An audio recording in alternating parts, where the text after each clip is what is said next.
आज या मंचावर सर्वच आजी आहेत, मी एकटाच माजी आहे।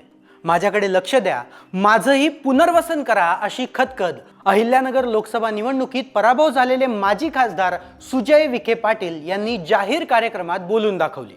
लोकसभा निवडणुकीत महायुतीला जिल्ह्यातील दोन्ही जागा गमवाव्या लागल्या, पण त्यानंतर विधानसभेत मात्र महायुतीने 12 पैकी 10 जागांवर दणदणीत विजय मिळवला।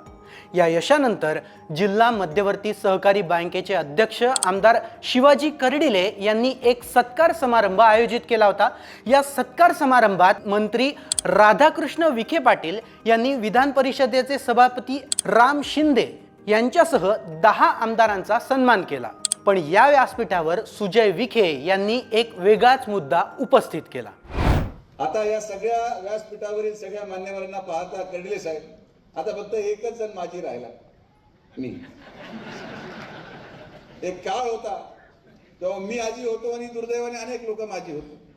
तुम्हाला तरी गप्पा मारायला 4-5 लोक होते, पण मी एकटा माझी कोणाकडे जायचं हा माझ्यापुढे प्रश्न आहे। सुजय यांनी जेव्हा विधान केलं तेव्हा उपस्थितांनाही हसू आलं, पण त्यांच्या बोलण्यातली राजकीय इच्छा समजायला कुणीही चुकलं नाही। त्यांनी आमदार कर्डिले आणि सभापती शिंदे यांना पुढाकार घेण्याचीही विनंती केली आणि ते म्हणाले, नाहीतर मी फक्त भाषणापुरता राहीन आणि लोक मला विसरून जातील। आणि म्हणून माझी अशी विनंती आहे की सगळ्यांनी मिळून माझा तरी पुनर्वसनाचा काही विचार करा, नाहीतर मी नुसतं भाषणापुरताच आहे म्हणजे कोणाला ठोकत असेल तर मला लोक बोलून घेतात। तसे राम शिंदे यांचेही विधानसभेतील लागोपाठ 2 पराभवानंतर मुख्यमंत्री देवेंद्र फडणवीस यांनी प्रथम विधान परिषदेचे आमदार आणि नंतर सभापती पदावर पुनर्वसन केलेलंच आहे। त्याला कारणही आमदार शिवाजी कर्डिले हेच ठरले। सन 2019 मधील पराभवानंतर त्यांनी राम शिंदे यांची विधान परिषदेवर नियुक्ती व्हावी यासाठी मागणी आणि ठराव करण्यात पुढाकार घेतला होता। हाच धागा पकडून कर्डिले यांनीही कार्यक्रमात सुजय विखे यांचा माजी ऐवजी सध्याचे खासदार असा उल्लेख करत पुनर्वसनाच्या मागणीला सहमती दर्शवली। सुजय यांचे वडील आणि पालकमंत्री राधाकृष्ण विखे पाटील यांनीही मुलाच्या पुनर्वसनाला पाठिंबा दिला। पराभव झाला तरी साकळाई पाणी योजना वाऱ्यावर न सोडता ती मार्गी लावण्याचं काम सुजय विखे करत आहेत असं विधान त्यांनी केलं।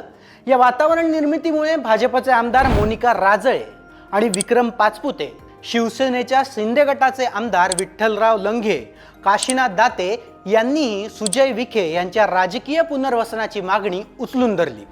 जिल्ह्यात 10 आमदार निवडून आलेले असतानाही सुजय विखे यांच्या पराभवामुळे जिल्ह्याची अवस्था गड आला पण सिंह गेला असं सांगत विधानसभा निवडणुकीतील यशाचं श्रेय विखे पितापुत्रांना त्यांनी दिलं। सभापती राम शिंदे यांनी सुजय विखे यांच्या मागणीला पाठिंबा देताना सुजय यांनी आपल्यासारखी श्रद्धा आणि सबुरी ठेवावी असाही सल्ला दिला।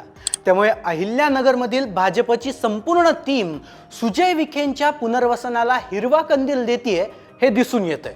आता प्रश्न आहे की सुजय विखे यांचं राजकीय पुनर्वसन होणार का, की हा फक्त चर्चेचा विषय राहणार आहे? तुम्हाला काय वाटतं हे आम्हाला कमेंटमध्ये नक्की सांगा। सरकारनं मला लाईक, शेअर आणि सबस्क्राईब करायला विसरू नका। धन्यवाद।